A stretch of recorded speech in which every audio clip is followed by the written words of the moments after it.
അല്ലെങ്കിലും L D എഫിലെ സഖ്യകക്ഷികളോട് പിണറായി വിജയൻ പല രീതിയിലും തനിക്കുണം കാണിച്ചിട്ടുണ്ട്. ഇപ്പോഴിതാ കുട്ടനാട് MLA ആയ തോമസ് കെ തോമസിനും തിക്താനുഭവം കിട്ടിയിരിക്കുകയാണ്. പിണറായിയുടെ കൂടെ തന്നെ നിൽക്കും എന്ന് പറഞ്ഞ തോമസ് കെ തോമസിന് കുട്ടനാട് സീറ്റ് ഇനി കിട്ടില്ല, അതായത് LDF കോട്ടയിൽ നിന്ന് ജയിക്കാൻ പറ്റില്ല എന്ന് ഉറപ്പായി കഴിഞ്ഞിരിക്കുകയാണ്. CPIM ആ സീറ്റ് ഏറ്റെടുക്കാൻ പോകുന്നു. അതോടുകൂടി NCPക്ക് ആ സീറ്റ് നഷ്ടമാവുകയാണ്. NCP 4 പിളർന്നു കഴിഞ്ഞിരിക്കുകയാണ്. PC ചാക്കോ അടക്കമുള്ളവർ പല രീതിയിൽ പല കോണുകളിൽ തിരിഞ്ഞിരിക്കുന്ന അവസ്ഥ നമുക്കറിയാം. NCPയുടെ നേതാവായിരുന്ന മാണി സി കാപ്പനെ എങ്ങനെയാണ് പിണറായി വിജയൻ ചതിച്ചതെന്ന്. പാലായിൽ ജോസ് കെ മാണിക്ക് സീറ്റ് കൊടുത്തുകൊണ്ട് മാണി സി കാപ്പൻ വർഷങ്ങളായി തുടരുന്ന ഇടതു ബന്ധത്തെ അവഹേളിച്ചാണ് അദ്ദേഹത്തിനെ ആട്ടി പുറത്താക്കിയത്. ഒടുവിൽ അദ്ദേഹം UDFുമായി ചേർന്ന് തെരഞ്ഞെടുപ്പിന് ആഴ്ചകൾ മാത്രം ബാക്കിയുള്ളപ്പോൾ UDFിലേക്ക് പ്രവേശിച്ച് മിന്നുന്ന ഭൂരിപക്ഷമാണ് പാലായിൽ നേടിയെടുത്തത്.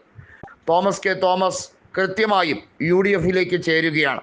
അദ്ദേഹം ഉറപ്പിക്കുന്നു, എനിക്ക് കോൺഗ്രസ് മത്സരിക്കാൻ അവസരം തന്നാൽ ഞാൻ കുട്ടനാട് സീറ്റ് അവർക്ക് വേണ്ടി പിടിച്ചു കൊടുക്കും. അതിനി ഒരു തർക്കവുമില്ല. കോൺഗ്രസ് ഏറ്റവും വലിയ ഒറ്റക്കക്ഷിയായാലേ കേരളത്തിൽ ഇനി വികസനവും മനസ്സമാധാനവും ഒരുപോലെ ഉണ്ടാവുകയുള്ളൂ എന്നുകൂടി തോമസ് കെ തോമസ് പറഞ്ഞിരിക്കുകയാണ്. CPIMൻ്റെ അഹങ്കാരവും അവരുടെ തന്നിഷ്ടവുമാണ് കേരളത്തിൽ പ്രതിഫലിക്കുന്നത്. ഒറ്റയ്ക്ക് 70-ൽ കൂടുതൽ സീറ്റ് നേടാൻ കഴിയും എന്നാണ് അവർ ഇപ്പോൾ പറയുന്നത്. അവരുടെ വെല്ലുവിളിയെ ഒരു വെല്ലുവിളിയായി തന്നെ ഏറ്റെടുത്താണ് കോൺഗ്രസ് മുന്നോട്ട് കുതിക്കുന്നത്. പാർലമെൻറ്റിൽ ഡീലിമിറ്റേഷൻ ഉൾപ്പെടെയുള്ള കാര്യങ്ങൾ വരുമ്പോൾ CPIM മൗനം പാലിക്കുകയാണ്.